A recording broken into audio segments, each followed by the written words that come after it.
Good morning. Hello, Dr. Potter here, helping moms brighten moods and balance hormones so they can worry less and enjoy the magic of motherhood more.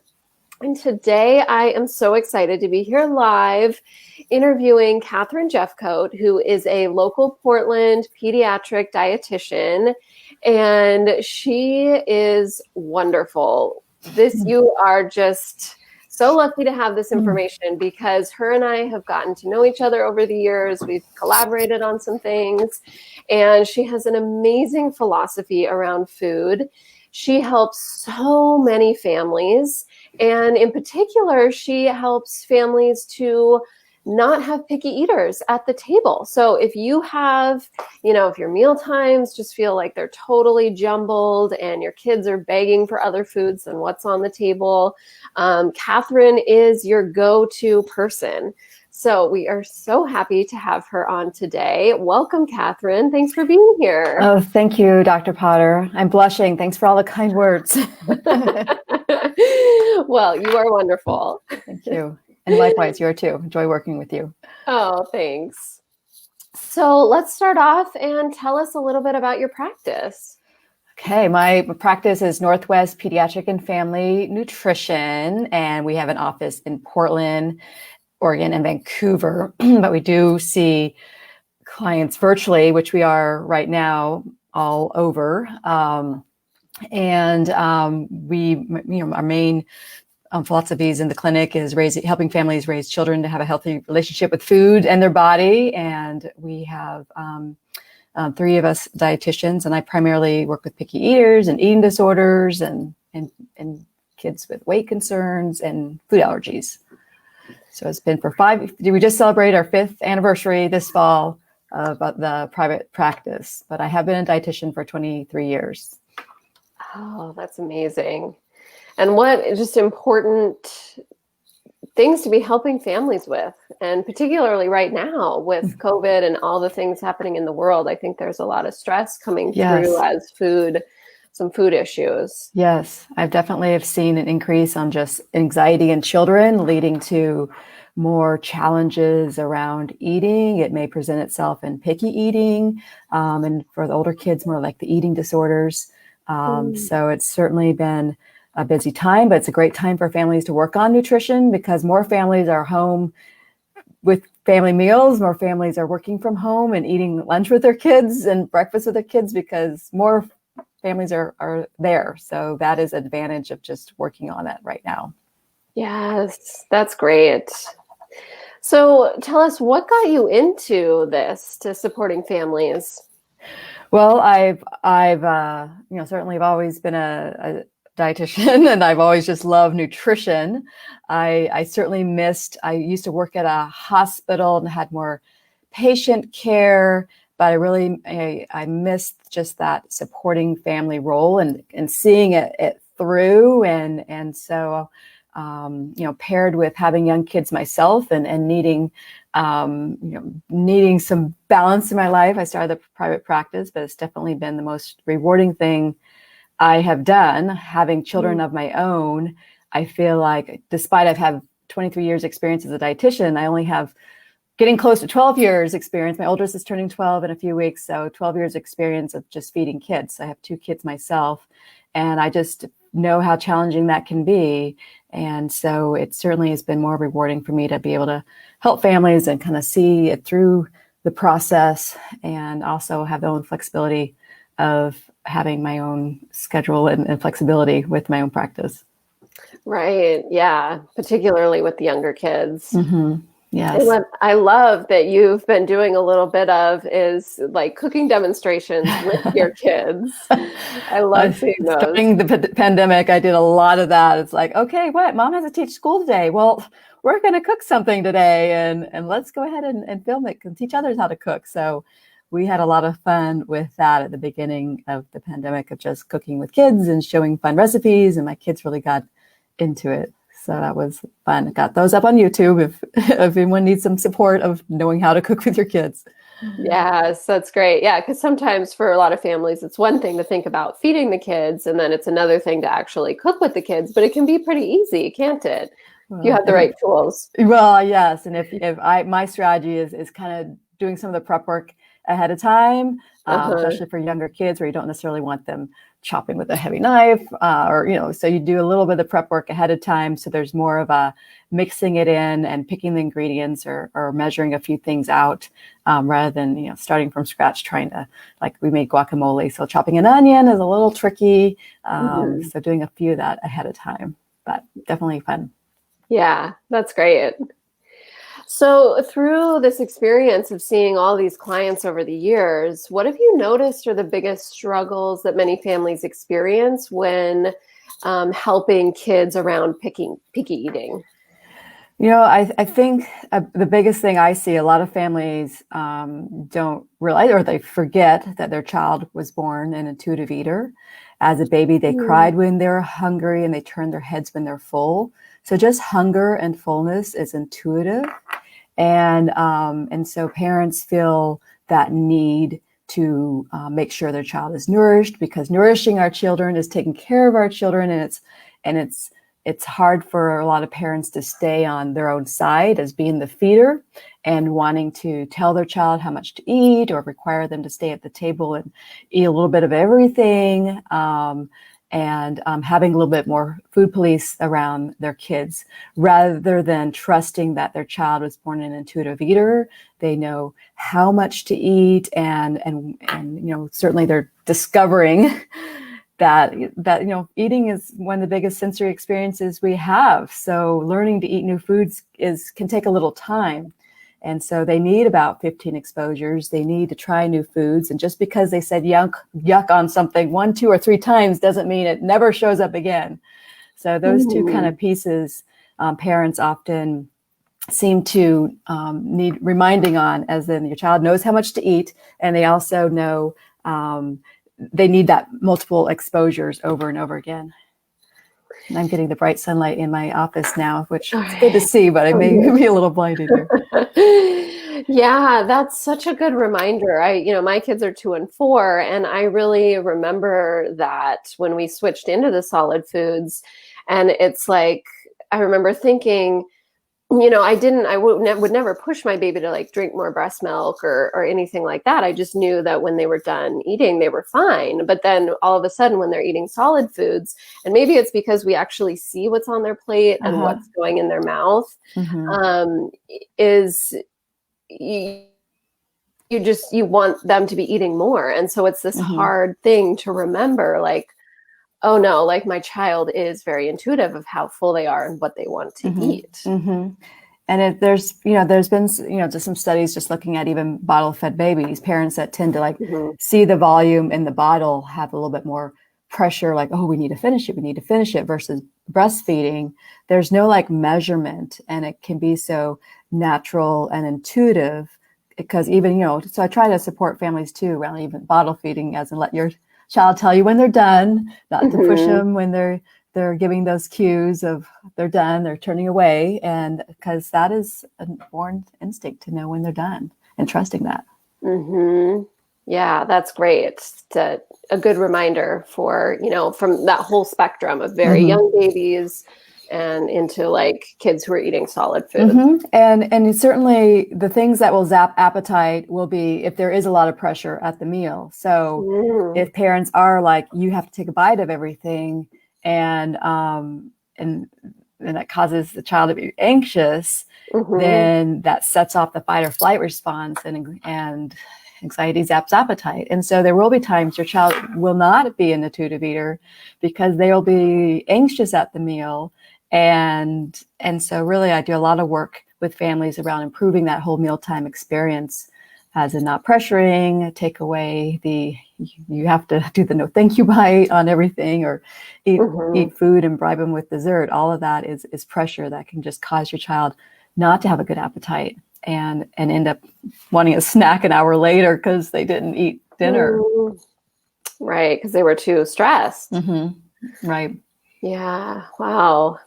So, what are the biggest myths that you see around picky eating? Gosh, well, I mean, certainly I always like to reassure parents that it's not their fault. I mean, there's a lot of reasons children are picky eaters. And, the biggest myth is that, a parent caused it. And the second biggest myth for a lot of kids is they'll eventually eat when they're hungry. And so those two myths, I like to just turn around, because it's like, okay, if your child is really stressed at the meal, and you're just causing more stress and pressure, they're not going to just sit there and eat when they're hungry. If you're like, okay, we're just going to sit here until you eat, it's like, oh, that's not going to happen. And there's certainly children that have oral delays, or that wasn't caught early, and so there's that feeding got delayed. They stayed on purees a lot longer. They didn't advance to textures, and that, again, it is not parents' fault. It's just the child needed a little bit more support. So a lot of picky eating, it's many different reasons. They're not just one reason, but definitely always like to take it out of the parent, and a parent can certainly make it worse if they're sitting there forcing their child to eat and stay at the table, and but they're not the cause and the blame, because there's many causes of picky eating, and liking sensory causes, oral delays. There could be some medical reasons around the child, just GERD and reflux, where eating is really negative, and so they've just learned to not eat certain things. So certainly just if a parent's concerned, talk to their doctor. If the doctor says, oh, they'll just eat eventually when they're hungry, then come talk to me, and we can certainly set up a nice foundation so your child can grow and learn about foods in a good environment. Yeah, that's great. Because, of course, all of us parents are doing whatever we're doing out of love, right?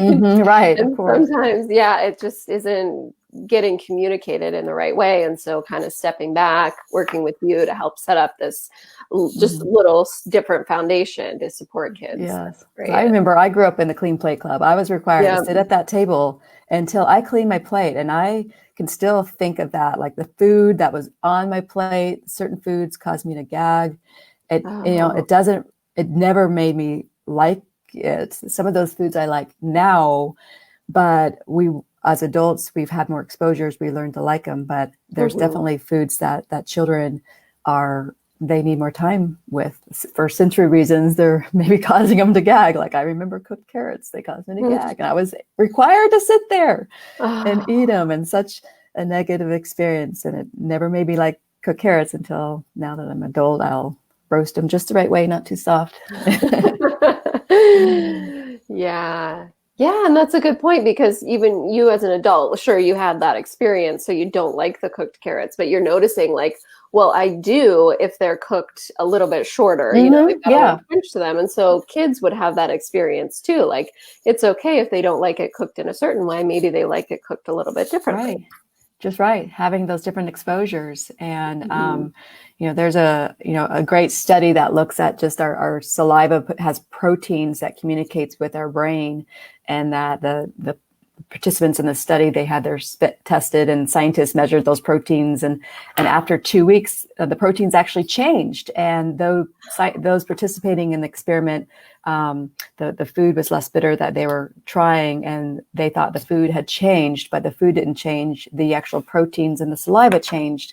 So there's not a lot of evidence on taste and research, but this is definitely a start in a good spot to start with, knowing that. That's why we need 12 to 15 exposures to try new foods. A lot of it's just sensory, as in allowing a child, especially a child that's maybe struggling the sensory processing piece, that they need to smell and see new foods. They don't necessarily have to bite them and eat them, but as we get older and start taking, on our own time, we smell and bite and eat.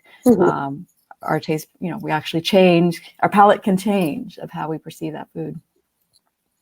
Yeah. Oh, that just feels like, okay, kind of a sigh of relief. Like it can take a little time, but things can shift. It's okay if they're not eating every single food on your dinner table at night, and that's okay. They need more time. Yeah. Oh, good. That's such a great tip. So, talk to us about why it's important to help kids making food choices and avoiding picky eating. Um, certainly, I've seen some picky eating just get worse. Like just how it's managed, because every child goes through like a stage of picky eating, like a toddler stage where the senses get heightened around the whole 18 months, 15 to 18 months. And that's an time of transition. And sometimes just the way the family responds can change. A toddler also just gets a developmental stage of learning like to say no and how they have control and power. And so a parent can suddenly start like, okay, you said no and you don't want this, so I'm going to give you what you wanted. And that can like start kind of escalating of how, the road to picky eating goes, where it either gets more, where the child gets more and more in a box of just their preferred foods because parents are learning that, well, they said no, they want that, and I'm getting this. So they turn themselves into short order cook, which only keeps their child in this little box of safe foods. And there's certainly been kids I have met that they're 9 or 10, and it's like, well, they've only eaten these foods like all their life, and they're wondering why they haven't had more. So I'm a huge advocate of just keep exposing foods, having family meals, and putting food on the table, despite someday they may surprise you. And I love it when that happens, where I may think, I don't think they're going to eat this, but I put it on the table. And I love being surprised, and they do sometimes, and they're like, but keeping my response neutral, because that can be pressure too. I'm like, wow, you ate that! I can't believe it. Because you really want to say that. I know. I definitely, everyone has their internal cheerleader. I just tell them to kind of like, have your internal cheerleader do the cheer, but keeping your stoic face. It's like, okay, enjoy your dinner, family talk, yeah. But because that's pressure too, of just how we respond and how we like egg it on, and like, oh, you ate some new food, and because our kids, they really do want to please us. So that's pressure, feeling that they're letting us down, or they have to come and have a performance of expectation at the dinner table. Yeah. So keep putting it out and serving it family style and passing food around is great, just to realize that you're not going to keep your child in that box of, what do you want tonight to eat? Oh, just chicken nuggets or a pizza. It's like, okay, well, they only eat these foods. Well, I wonder why, because that's the only thing you offer them. And so definitely just not to assume anything and keep exposing, because it can get worse if you just assume that they're only going to eat these safe foods. Because that I've seen eating disorders turn into what's picky eating turns into what's diagnosed as ARFID, avoidant restricted food intake disorder. It is a eating disorder classified in the DSM-5 as a eating disorder. It's when children are eating 20 or less foods. There's often missing textures, missing food groups, and a lot of those children are also dealing with weight concerns, where they're struggling putting on weight, and they're also most often dealing with underlying like high anxiety too. So the whole meal experience is really high anxiety and pressure for them, and so it's just almost like a learned reaction around food to only stay in the safe food category. And a lot of those kids also have a really high sensory aspect around food that's never been addressed, of just have really heightened smell and taste, and even the tactile feel, because some of us don't realize how just the feel of food in our mouth varies dramatically for people. Some kids and teens can actually taste the difference of just the grit and texture of a yogurt and be able to differentiate one over the other, of just such a fine little texture change, which normal eaters won't be able to really pick up. Like, okay, it's vanilla yogurt, like that one or that one. They taste about the same. And but some sensory differences are so in tune, can pick up just a little slight grit change and respond negatively, like, oh, I can't have that one because it's just different and it's not used to different.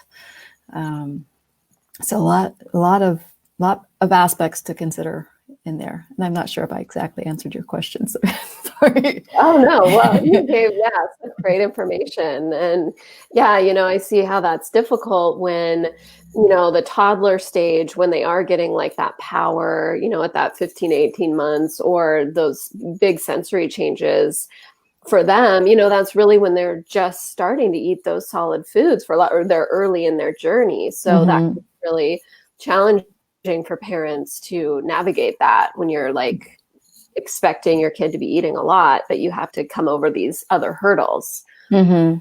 Yeah.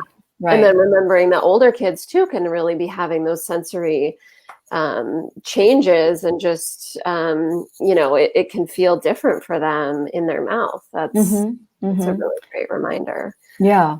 Yeah. Because all kids go through different cognitive stages, and that even can cause changes in how they perceive food. If even just the stage and senses heightened at different times that vary for kids, and just the way they think about food, as in black or white, or like and questioning things more. So we allow our kids to be unique, especially when you have a couple kids. We're not going to assume that they're all going to like the same things. I definitely have dinners where one likes a lot of the protein, one likes a lot of the carb, and halfway through the meal, the kids just want to switch plates because they're like, I want more of the meat. And the other one's, well, I'm looking for more of the pasta. Like, oh, well, do you guys just want to switch plates? Because, so it's like, well, at least everyone's happy at most meals, but I definitely have a lot of opposite eating in my house of some of my kids' preferences. Yeah. That's what a great option there. So, we all know that as parents, we are feeding our children out of love, but let's talk a little bit about what are the biggest mistakes that families make when it comes to picky eating? Well, I think I touched on one a little bit, was just requiring them to take a bite of everything. The whole no thank you bite causes that pressure. And also, I need to think about it. If I invited you over to my house and had like a plate of snails, and I was like, hey, just take a bite, and maybe I give you $100 if you would, and maybe you'd take me up on it. But I don't think you'll be eating snails anytime soon. You'll be like, oh, I did it. And it's the same that we find with, if you got to take a bite of the broccoli before you get dessert, and then the bribery, it just makes the broccoli less and less appealing. So it's so much better when a child decides on their own time and to go and like be curious and take a bite. And so that, just the no thank you bites I hear all the time. But families, I know they know their kids, and if it seems to cause your kid pressure, it's definitely is pressure. There's certainly sometimes I'll say to my daughter, like, it is just chicken. We had that the other night. You're acting like it's, like, oh, chicken? Okay, I'm a chicken girl tonight. So I don't make her take a bite, but I let her know. I try to describe it, answer questions like, you liked it the other night. It's the same thing. And but you may, and I know she's not going to get all anxious about it, but but just definitely being cautious of how you talk to your kids about the food and where the pressure is showing up at the meal.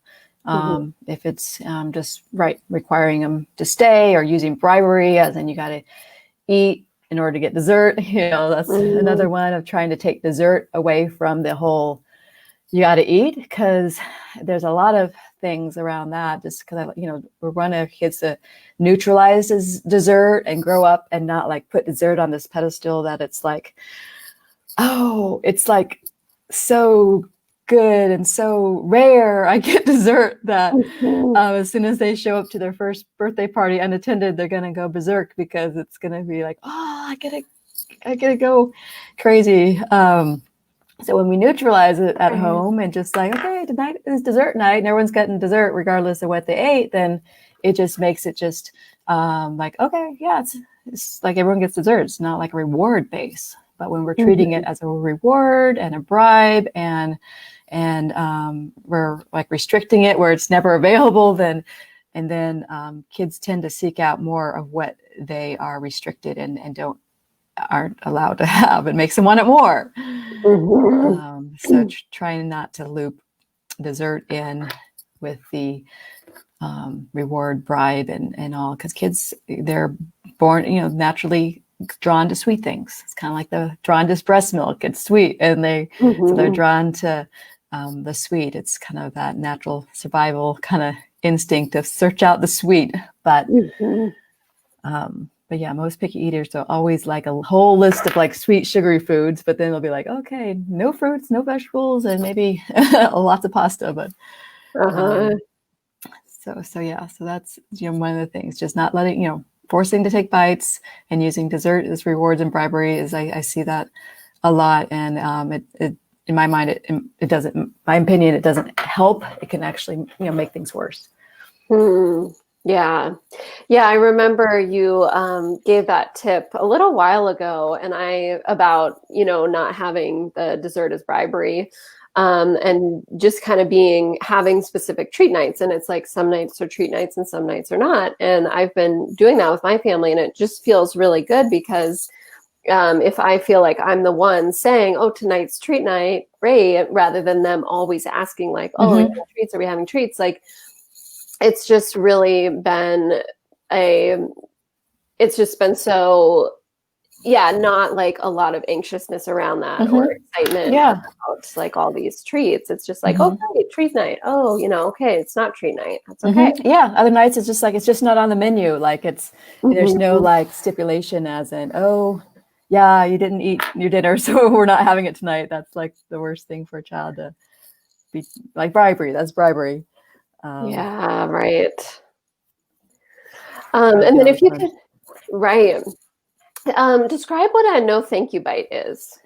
A no thank you bite is when a parent is often they are saying, take a bite of everything on the plate. And so I have a lot of parents who do that as in, you don't have to eat it. You can just take a bite and say, no, thank you. And so a lot of parents have called it that. The no thank you bite is what I've heard of it referred to as in, I know you don't want to eat it and you can say no thank you, but you need to like take a bite before you say no thank you. Like, well, that's kind of forcing them to eat it if they have to take a bite. So it's pressure. Right. And when from our point of view, it feels like, well, it's totally reasonable. Just take a bite and then say no thank you. But yeah, like, of course, I love, that was such a like light bulb moment for me. Your analogy with me coming over to your house, like just taking one bite of a snail. Snails, like, yeah. It would, I'm like, of course, just thinking about that whole situation, I would be stressed out and not,